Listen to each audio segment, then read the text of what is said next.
back to Mar A Lago, one of the best places in our journey.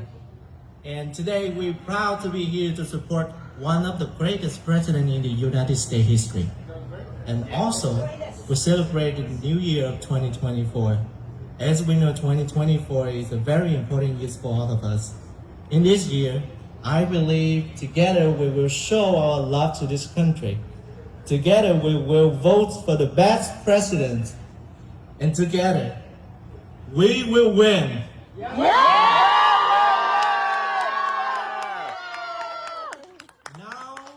please welcome the host of the event, the leader of Vietnamese Americans for America First, Miss Lap Sung Lu. Betty!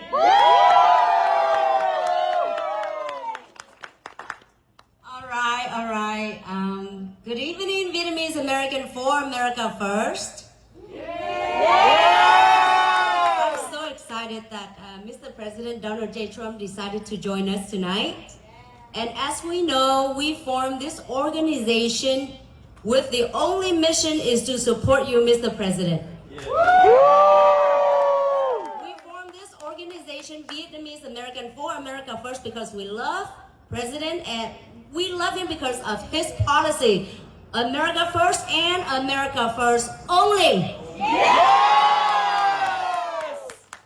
Mr. President, many of us here are small business owners, and we gather, across the country here tonight, just to show support to you. And we hope that, actually, I don't hope. I think we're gonna win, right? The year of 2024 is Trump's year. The year of Make America Great Again. And it is my honor and a pleasure to have Mr. President Donald J. Trump with us tonight. The President of the United States, the next President of the United States, the 47th President, Mr. President.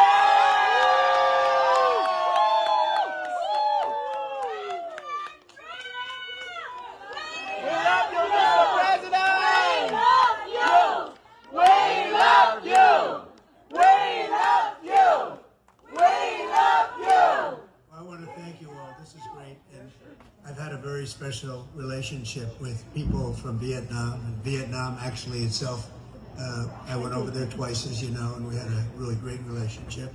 But the people have been very special to me, and it started with Betty and Thomas, and a lot of you right here, and a lot of you right here. And I always say you dress better than any group of people I've ever seen in my life. And it's been very, very strong. That's right, I am a friend of the country, I'm a friend of the people, more importantly, as far as I'm concerned. But I'm a friend of the people from Vietnam, and a lot of people living in America now, loving America and wanting to make America first, and wanting it to do well, and wanting to help your people. But we will do things that will be rather astounding, because when you watch the incompetence, the gross incompetence of what we have in office now with the border where millions of people are pouring in. You didn't come in illegally, you came in legally. I know every one of you came in legally. And that's right, you worked for 10 years to come in. People worked for 10 years to come in. And I know so many of you, and that's what it's all about, and that's what it should be about. We have probably, by the end of this crazy administration, we'll have, I would say at a minimum, 15 million people would have come into this country illegally.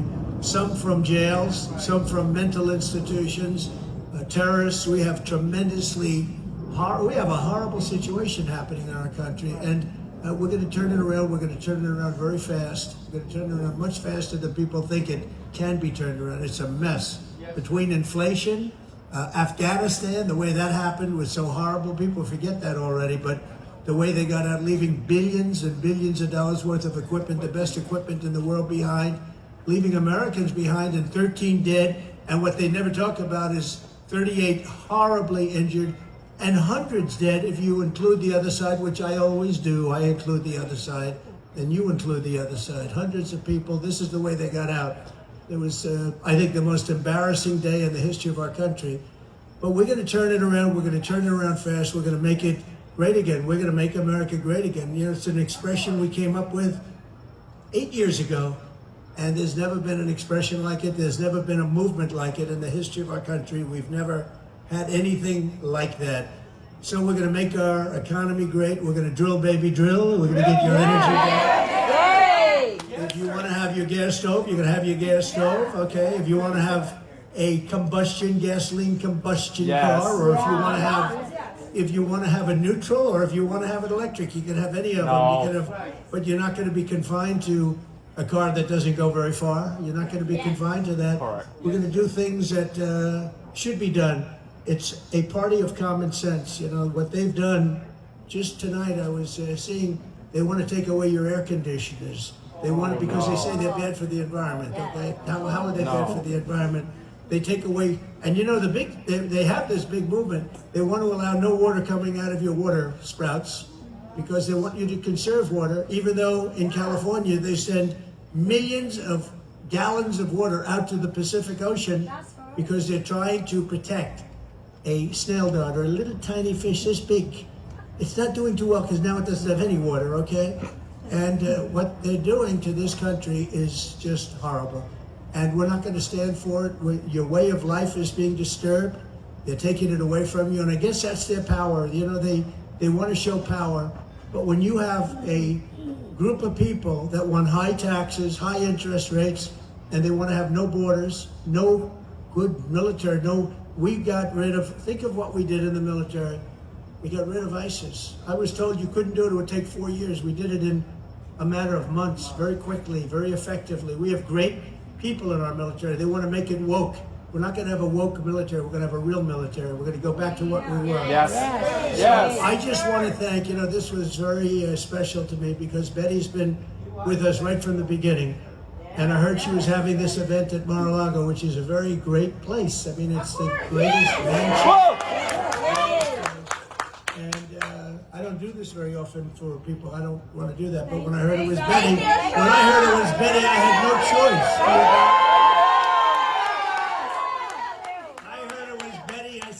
Betty, I have no choice. I better do it. But it's all for a good cause. But it's really for making our country great. We have to bring our country back, and we have a ways to go. But we're going to do it very quickly. We're going to actually make it greater than ever before. We're going to make this country greater than ever before. And I just want to thank you. You're going to have a beautiful dinner tonight, and you're going to enjoy it. But I want to thank each and every one of you for being at Mar A Lago. It's my honor to have you and Betty and Thomas. Thank you very much. Really fantastic. So have a good time, and we'll pull it off. And we love you, Mr. President. Thank you. We love you. And may you be in the full health and you win 2024. Please save our country, sir. Thank you very much. That's beautifully stated, I have to say. Who is that guy? He's a shill. I put him there. Thank you very much. That's very nice. Thank you. Do you have any questions? Do you have a question? If you have a question, you can answer. Go ahead. Ask.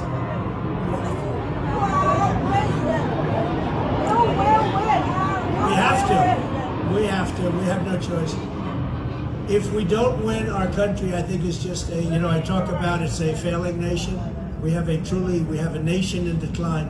The problem, whenever I come up with a statement like that, we have a nation in decline, the sanctimonious copies it. Yeah. Now he always says we have a nation in decline. I said, that's, you know, where did he get that from? But we do. We have a nation in decline. We have a failing nation. And we have people that don't know what they're doing. We have people that actually don't know what they're doing. And actually, if they did know what they're doing, that's even scarier. That's even worse. But I actually think that if we don't win, I'm not sure that we're going to even have a country left. I believe that you're going to have the greatest depression in history if we don't win, because the stock market goes up automatically. Everyone thinks we're going to win, I'm going to win. I call it we, because I feel better when I do that, because it really is. It's the greatest movement in the history of our country. But they all think we're going to win, and that's why the stock market's been going up. And I think if we don't win, you're going to see a depression that's greater than what they had in 1929. I really believe that. So we can't let that happen. Thank you to all of my great friends from Vietnam, my Vietnamese friends. We love you very much. Thank you all very much. Have a good time, Betty.